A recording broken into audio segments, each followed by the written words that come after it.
Everybody, thanks for coming on this very dark and very stormy night. I'm John Bennett, editor-at-large at CQ Roll Call, joined by Congressman Mike Quigley. Thank you, Congressman, for joining us. As we get started, my colleagues and I, CQ Roll Call, would like to thank our partners at the Center for Technology and Center for Tech and Civil Life. Excuse me. I can read my own writing, I promise. And thank you guys for partnering with us and doing this tonight. Very important topic. Congressman, I wanted to start out. It's an important topic, but we did not see some of the things last Tuesday that were predicted or warned about. So I wanted to get your sense on, how did the midterms go as far as election infrastructure and election security? It was a great night in many respects. First it's like an offensive lineman in football. If you don't hear their names, it's a good thing. If you don't hear about election infrastructure and the people working there, that's a good thing for them and for our democracy. So look, it was a great election for many respects, and I think the more confident people feel about this, some of that comes from the fact that the infrastructure is getting better and better, and it helps our democracy. Obviously, you guys are feeling good about things heading into the lame duck and, of course, into the new Congress next year. But it looks now, it's pretty certain that we're going to have on the House side, a very slim GOP majority. What can get done? I don't think relations have gotten any better in the last week between the parties. So what do you think can get done? What do you see the political environment, the legislative environment being like in, a 4, 5, I'm just pulling numbers out, Republican majority to get something done on this issue? What do you think the prospects are? Well, look, let's do our history. How did we get HAVA, right? Help Americans Vote. Hanging chads. Many of you don't remember this, but many of you don't want to have to remember it. But the Supreme Court decides who won a presidential election. No one wants to have this happen again. So the U.S. government spent a small fortune helping the people who run elections, state and local governments, buy all new equipment. And then we forgot about it. So 2016 takes place, all of a sudden integrity issues come again, and then all the stories start to percolate, how old the election equipment is, how much equipment doesn't have a paper backup in too many states, and all the other concerns. So those lingering doubts are extremely important, and they should be on a bipartisan basis. But we didn't start funding this again. Respectfully, with my Republican colleagues, cut the funding in this starting in 10. We didn't start till I became chairman of Financial Services General Government. So it's a lot of makeup. We now have an opportunity to increase that funding again. I think our funding this year for 23 that we're putting in is $400 million. The Senate has the same numbers. So now it gets swept up into, can we pass an omnibus? I will tell you this, the House will pass an omnibus this year. Guaranteed. Guaranteed, because, what are you going to do? Hey, Quigley, I thought you said.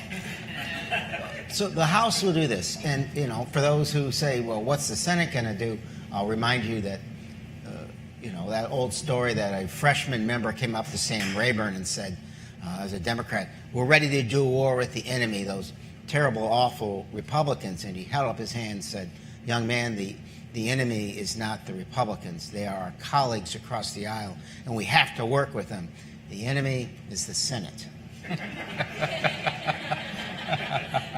So if the question is, what will the House do in it finish this year? We're going to pass an omnibus. I believe the Senate will, too, because there's mutual concerns about certain areas, particularly defense, that just tells us we have to. Now, we go into the next year, we have margins. There's two ways of looking at narrow margins when you try to get anything done, including this.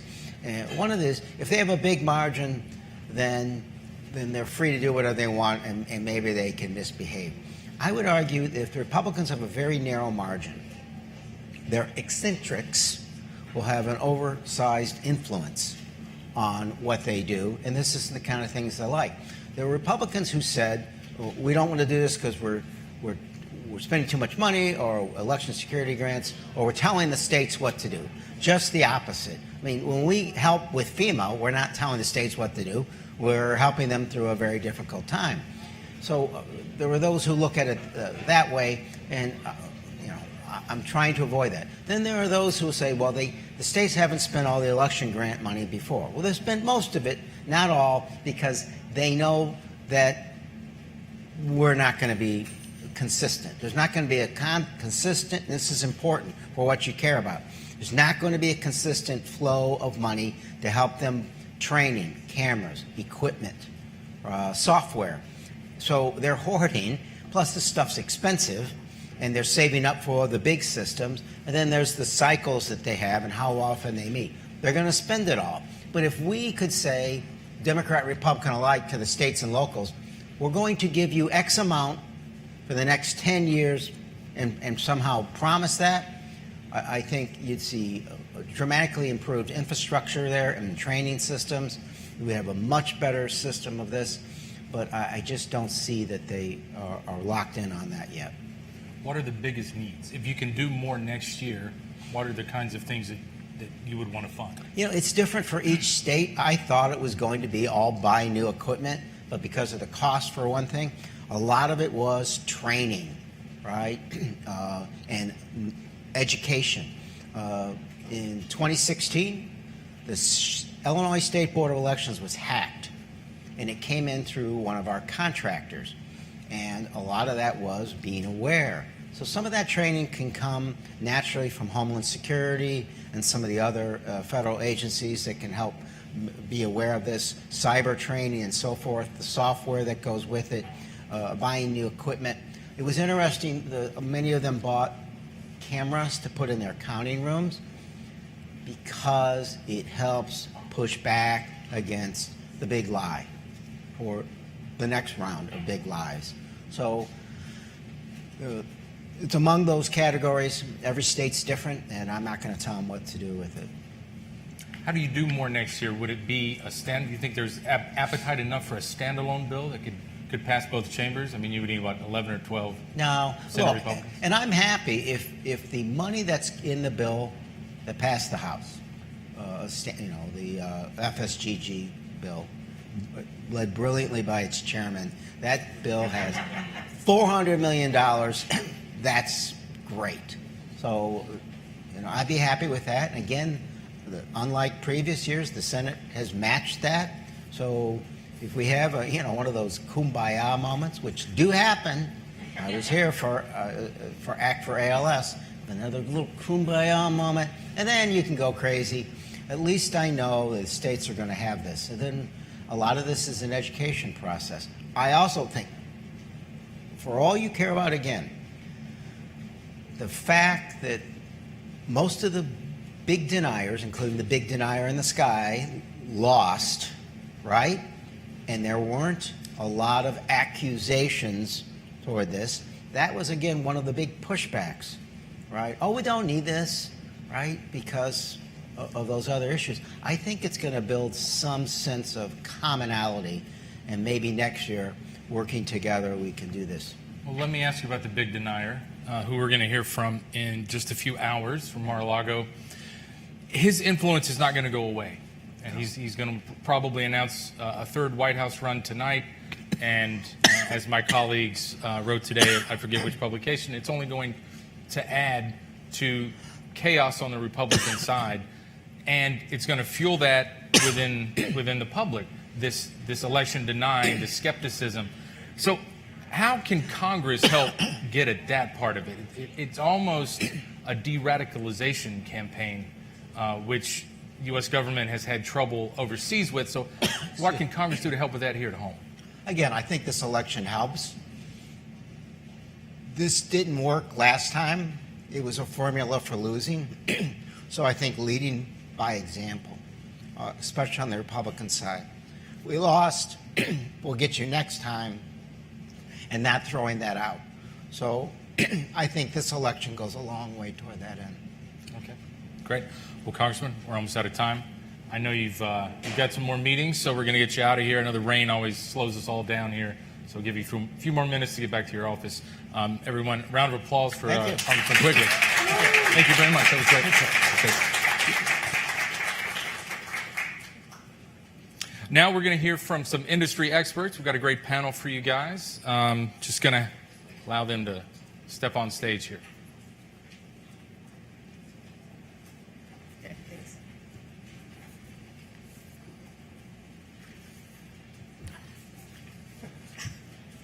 Shorter though.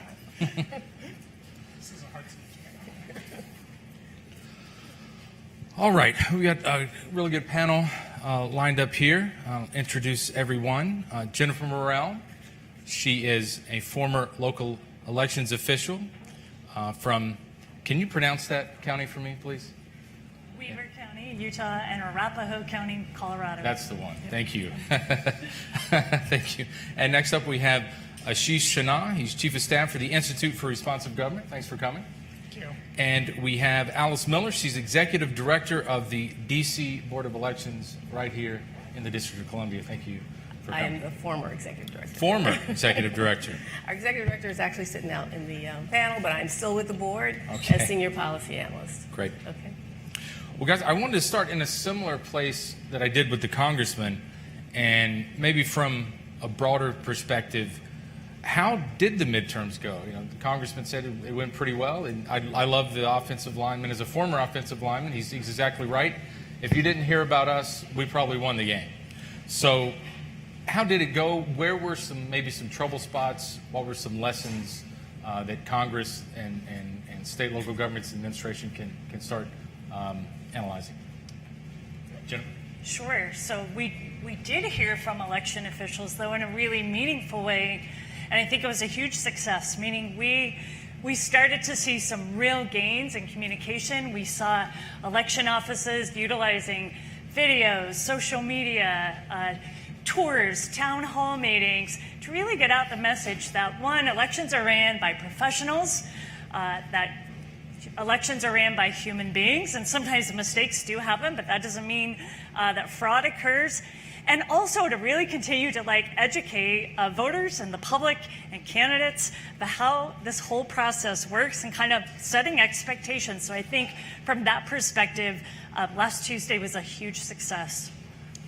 And I think one of the things that you saw were sort of the amazing resilience of election officials to go beyond simply the scope of what they've been doing for a number of election cycles and actually becoming communicators and building relationships within their community to make sure that voters and people in their community have the trust and faith in the election system that they should, and also that the election officials are able to sort of be able to reach people who had questions coming out of 2020 as well. So from my perspective as an election official, I would say you're right. I think the elections did go well, but I always think elections go well. Because it's a process. It's not a perfect process. It's run by people. People are not perfect. And, so we always try to do that, try to say that. And the main thing is to set expectations. We set the expectations by communicating, by putting the information out, by being transparent, by not trying to hide anything after the results are out, as the results are coming in. And that's what I think I'm seeing even now, things continuing. And that that happened last Tuesday and will continue to happen until everything is done and the final results are in and things are certified. So I think it went very well. Okay. Couldn't have gone that well, guys. There's got to be one or two places where there was some issues that you can continue, building on, making the case for additional funding down the road. Are there anything that comes to mind? Sure. Well, so we did see some glitches, and those were pretty public. I think the thing to remember is that, one, in some of these places, they're operating with less than adequate staff.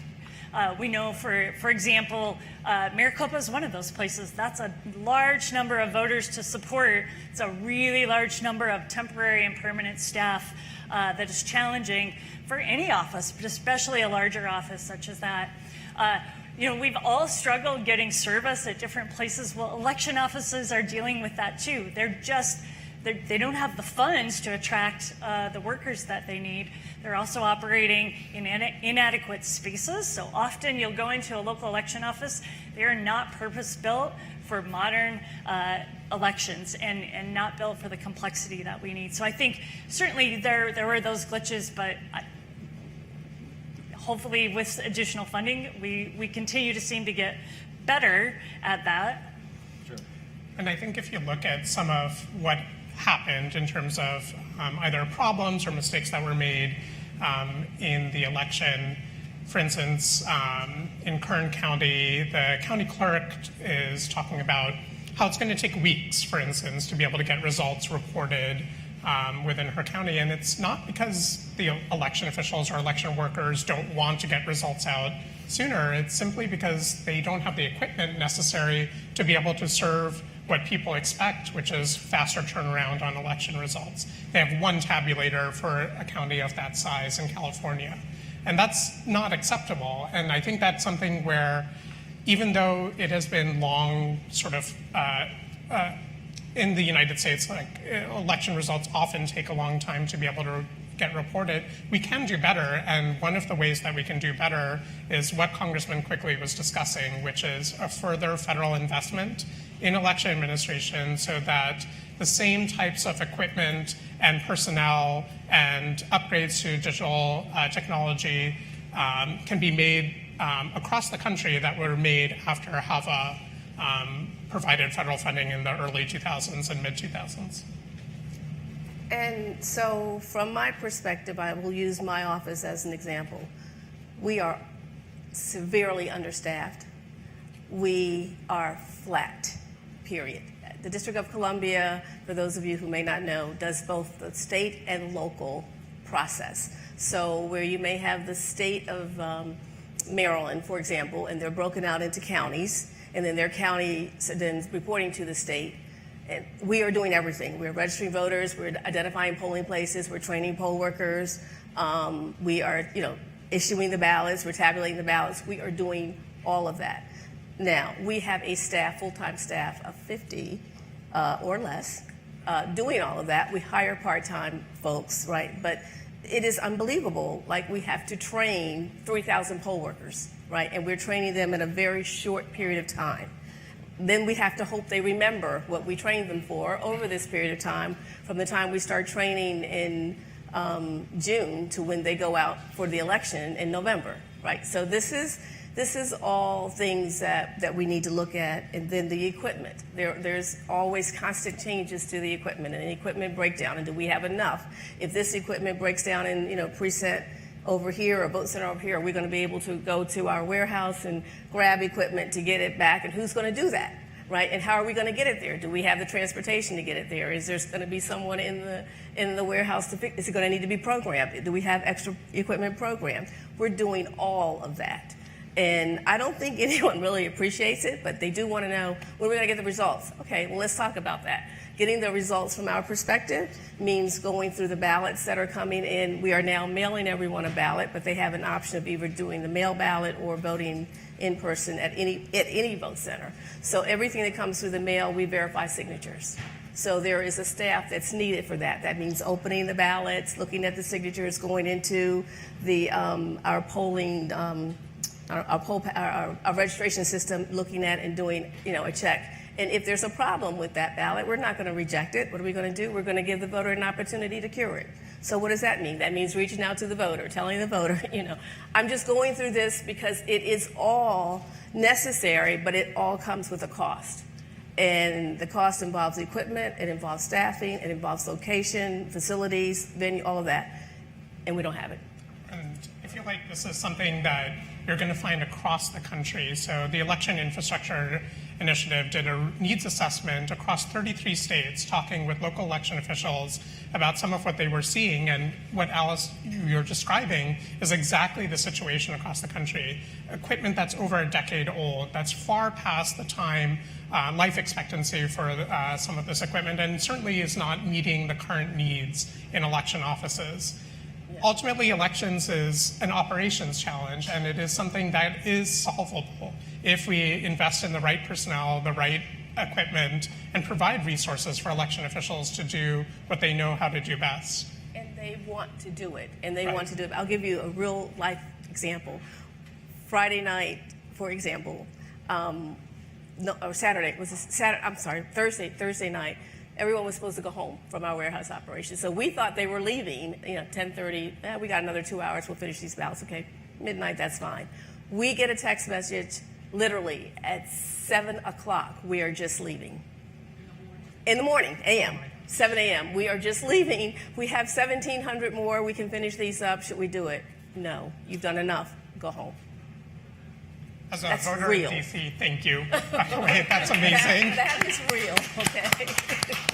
So, When all of these things we've been talking about are really focused on the operational needs, and that's what's front and center.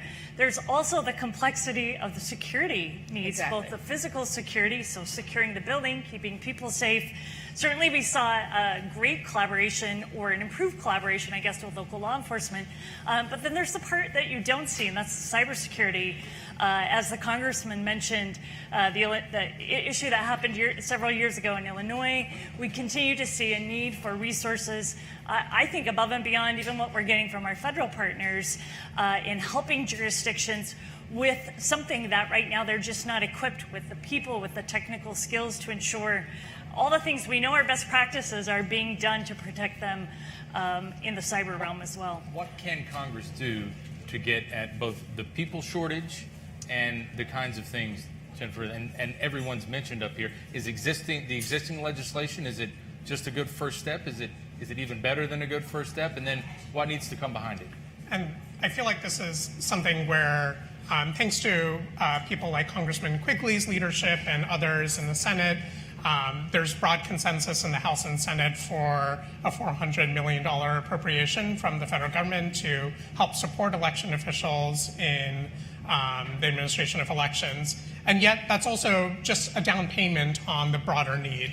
$400 million will certainly help, but in the broad scope of what's needed, the Election Infrastructure Initiative actually did a cost study where it costs regularly for election cycles around $50 billion across the country to be able to adequately administer elections. And so certainly $400 million will help supplement, but there's a road where the Congress and the federal government can provide additional funds. The Biden administration actually provided a request for $10 billion over 10 years, which starts to get to a better place in terms of the federal investment that needs to happen to elections to make sure it's secure and to make sure that election officials have the resources they need. And I love that Ashish said what it costs on a regular basis or an annual basis. Every election office that I visit, the number one thing I heard, and you just mentioned this, Alice, is people, not just people, we're not just talking about volume here, but people with the skills to do the job. And that's not a one-time, that doesn't come from a one-time infusion of money. That one-time infusion will buy equipment for a period of years, but they need to know that there's a regular amount of money coming to fund people for the foreseeable future. yeah, it's the commitment aspect. It's not just the statement, and we're going to try. The commitment has to be there, and it has to be implemented and seen all the way through to the end. So it's one thing to make the statement; it's another thing to actually have it put in place. And I think that's what's lacking across the board. Is there any hope? Let's say the existing legislation is rolled into the omnibus. It passes. The president signs it. We all go have a nice holiday season. Next year, are you optimistic that the chambers with their, what do we write? We write razor thin, paper thin. What's thinner than that? We might have that in both chambers when this is all over. So what are the prospects for getting more done next year, the next 2 years? Yeah, I think some of what we heard in response to the midterm elections about expectations around, for instance, reporting of results and expectations in terms of election administration from both sides, I think provides a way for election officials to engage as advocates for that federal funding for elections, where there's an expectation of increased service delivery and increased quality for election administration, and that requires the federal government to be able to step up and provide that investment, and as Jennifer was saying, that predictable investment over a long period of time. And I have a lot of faith that election officials are some of the best advocates on this, that they can reach across sort of political aisles to make sure that sort of leadership on both parties understand what is important and what's essential, and then that can be a helpful message to be able to get some of that consistent funding through. Yeah, and I guess I'm hopefully optimistic that everybody wants elections that are accessible, that are secure, that are run by professionals, that we can all feel confident in and trust. And that shouldn't be a partisan issue. And really, when you get into the details of it, it is about logistics, it is about operations, it's about really mundane details, but really important things that it feels like we should all be able to agree on. How you get that message across that's not about who wins. I'm not the expert there. Yeah, well, no, it's true. We generally don't, well, not generally, we don't care who wins. We just want the process to work and to work well, so that at the end of the day, if we have to go back and verify and look at anything, we have the quote unquote receipts, as they say, and we can show what has happened, how it's happened, and how we got to where we are. Election officials don't care who wins or who loses. In fact, as I think you've all heard the saying goes, we say win and win big, so that we don't have to worry about it at the end of the day. Right. Well, that didn't work out this time. No, not a lot of winning big out there. It did fine for our mayoral race, so we're happy with that. Right. Well, the congressman mentioned the denier-in-chief, and we can't ignore former President Trump's presence and his influence, and he's the one who really fanned these flames the last few years, and all indications that we have right now, that tonight is his big comeback. Not that he ever left, I know, but let's talk a little bit about what is the message when you're going to Republican offices and you're trying to bring them on to support election security legislation, election administration legislation, when I was on the Hill today, they still won't say the words, they still won't criticize the guy. So how do you break through? And I think this is one of the things where there's both a serious problem when you have a national leader amplifying and giving voice to conspiracies and to accusations against election officials and the administration of elections. And I think that's something that we as a country have to reckon with.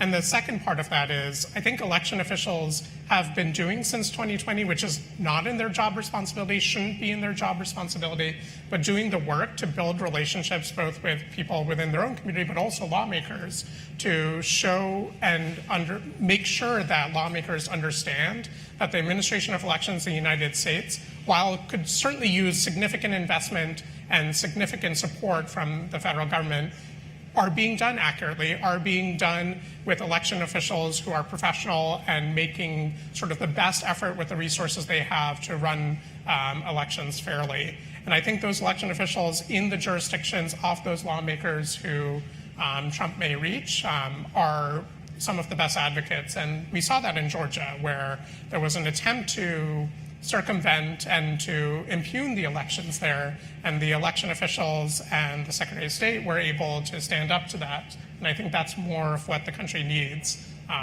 in the wake of a potential announcement. It's transparency in elections. And I think if you invite people in to see your process and welcome them there and have them look at anything that you're doing, especially in any election official office, I feel confident, very confident in saying that I think they are not going to find anything unless they're going to try and look for it. So you can't convince everyone of everything, no matter how clean it is. They've got their mind made up that you're doing something wrong. That just might be the case. But I know from my interaction with election officials for over 30 years that there isn't anyone that I've ever interacted with, and Jennifer, you know this, that's not going to do anything in their power to open their process up and make it transparent and invite anyone in to see it. We do that all the time. So. In some ways, though, that's also a funding problem. Elections needs a public relations firm. And if I could like wave a wand, I would put a communications professional in every single office, because when we talk about the relationship building, we talk about getting information out to voters in a way that's meaningful to them, and there's an art to that. Those of us that have ran elections, we get into the weedy details. That's not necessarily what voters need to hear. So there's a lot of work to be done, and that comes with a price tag, meaning people with the skills to do that sort of communication and outreach. And I just want to piggyback on what you said. Communications person and director, and I just want to say qualified. You know, the qualified communications individual is so very important, because messaging and staying on message and being able to explain what's going on in a way that everybody understands is so important. And you know, it's the quality of the individual, the firm, or whatever that's going to be doing that communication that's important, and that's cost. Doesn't come cheap. One other thing that I asked the congressman about is, you know, and we saw this in exit polling, that folks are concerned about democracy. They are concerned about these issues, and it seems like on both sides of the aisle, but for different reasons, that was front of mind as they cast their ballots. But we also didn't see guys in pickup trucks with AR-15s at polling stations. We haven't heard a lot about Dominion machines this time. Is the fever breaking? Yeah, I feel like part of this was the work that went into what happened between 2020 and today, and that was both election officials as well as people on both sides of the political fence recognizing that this country relies on both the integrity and faith in the election system. And election officials did an incredible job of being able to reach out to people in their community to show through transparency sort of what is the process that election officials go through to administer elections, as well as to cultivate those relationships and be able to connect with key people within the community to make sure that that trust was engendered. So I think some of that helped. I also think that people when they talk with their election workers and talk with their election officials, instantly see the falseness of the narrative that was put out in 2020. And I think, again, like, elections should be a place of national pride. And I think this is something that, certainly Congress can help with through the further investment in it, but it is something that I think helped counter some of that narrative as well. I saw a huge amount of work and effort that, quite frankly, is not sustainable. I think a lot of that in terms of the communication aspect, but also we talked about how well this election was run. You know, we didn't have long lines. We didn't have people go, standing outside until midnight like we've seen in the past. There were glitches, but they weren't major. A lot of that is attributed to the hard work and dedication of election officials working under a tremendous amount of pressure this year. The criticism, the attacks, the information requests, and I think the point is they did a great job. It's not sustainable, both with that climate, but also given the constraints that they have. So I think we have to think about both, how to continue to bring that temperature down. And I think, as she said it's accountability or responsibility on the part of elected officials. So election officials can only do so much if those leaders aren't willing to take responsibility there. But also, we've got to figure out how to create an environment for them to work in that's sustainable, to continue to provide elections that folks can feel confident in. And the last thing I will add, I mentioned it again, but I think it's worth saying, we saw plenty of jurisdictions where law enforcement offices, elected, not elected, representing both parties, publicly stood up and said, we feel confident in our election and we are here to defend and protect those individuals who are administering that. And I think that was a really important factor in some of the things we saw this year. Yeah, so is the fever breaking? I'll say it's breaking for those who want to accept that it's breaking. Sure. And there are others who, no matter what you do, will always have the question marks and put the question marks out there. I think your point about, not long lines and everything working smoothly is very well taken. But I have a different sense of that, and respectfully, I'll say if there's a line, we want people to vote. And we provide so many options, right? We mail everybody a ballot. We have vote centers open, weeks in advance or days in advance, whatever. And then, nonetheless, at the last minute, people will decide to show up at a vote center and say, "Oh, I've got to wait an hour." And I got some of that last week, and I was like, "Whose fault is that?" And this machine is not working at this precinct or this vote center. Well, you got 89 others to go to. Okay, you don't have to stay there.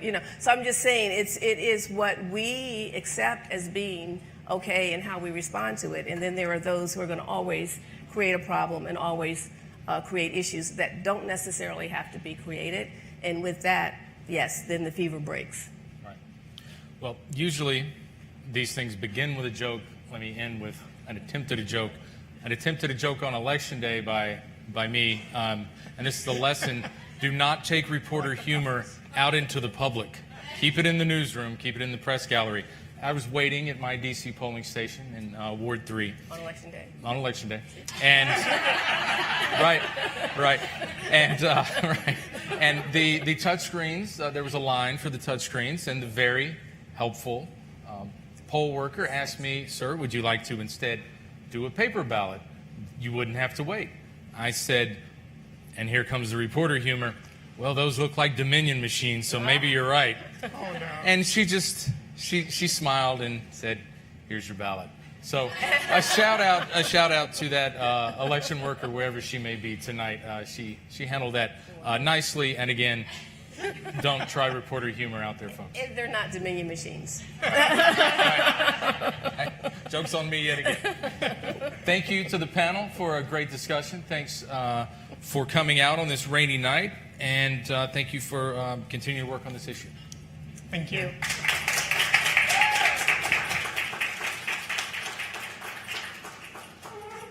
And now I'd like to welcome Sam Ulliker-Friedland to the stage for our sponsor remarks.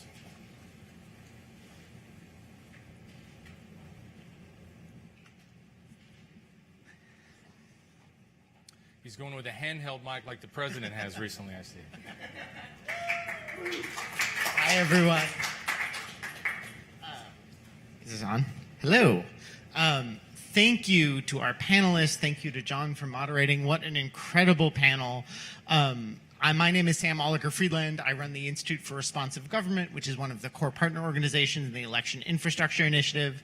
I spend my days reading and thinking about election infrastructure needs, and I learned an incredible amount from that panel. So thank you to Alice Miller, Jennifer Morell, Ashish Sinha, and John Bennett for really teaching all of us something about what we need to do.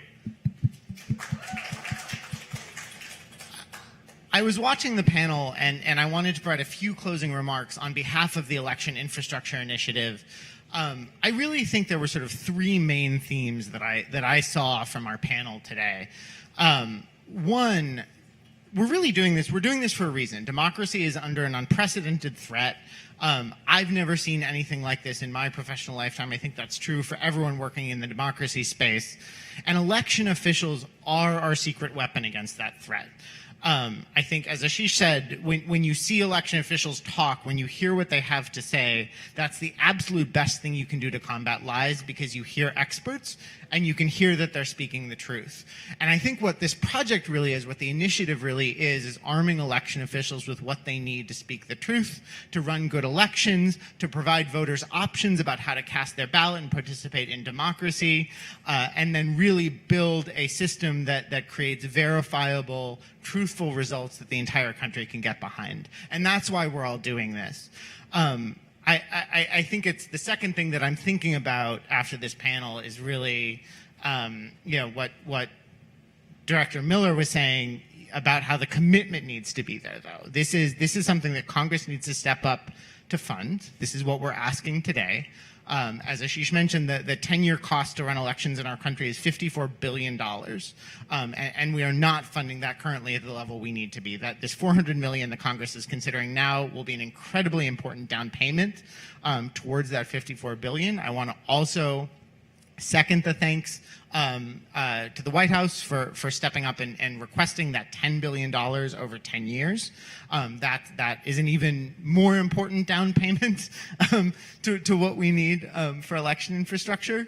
But the commitment has to be regular and predictable. Exactly as Director Miller said, this is something that election officials need to know will be there for them not just this year, but next year. And it's incredibly important to have that predictable commitment in order to run elections over the time cycle that they're run at. We need to, buy new machines, but also pay for the contracts to maintain the machines and to know that we'll have the money to hire workers to run those machines in the years to come.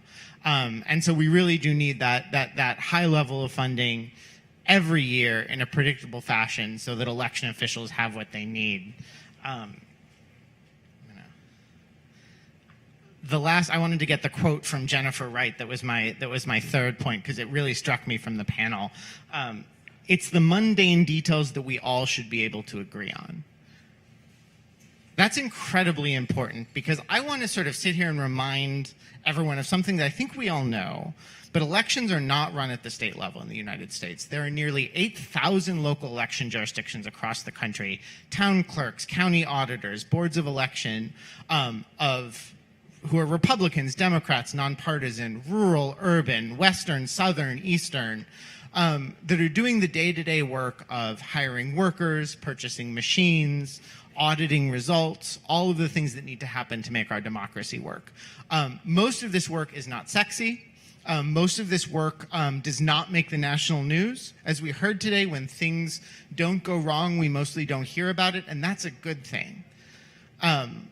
But the mundane details are also an opportunity to all come together and agree. They're an opportunity for Republicans and Democrats, again, just like the election officials across the country that are running the elections, to come together and say, we are going to pay for verifiable elections. We're going to pay for sufficient voting sites so every eligible citizen who wants to participate can. We are going to pay for staffing and warehouse space and equipment so that we can tabulate and cast our ballots quickly. And it's these mundane things that I think we really can come together and agree on. John asked what the path is, and I think that's the path. Let's all come together, the staff in the room, the members in the room, folks watching from home. Let's come together.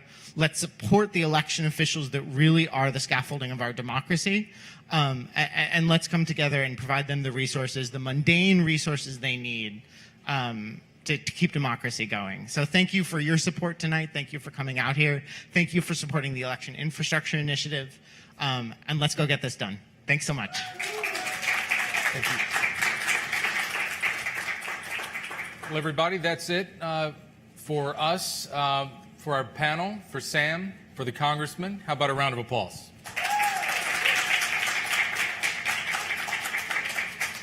All right. My understanding is the bar is open. Don't forget to tip your bartenders. Thanks, everybody.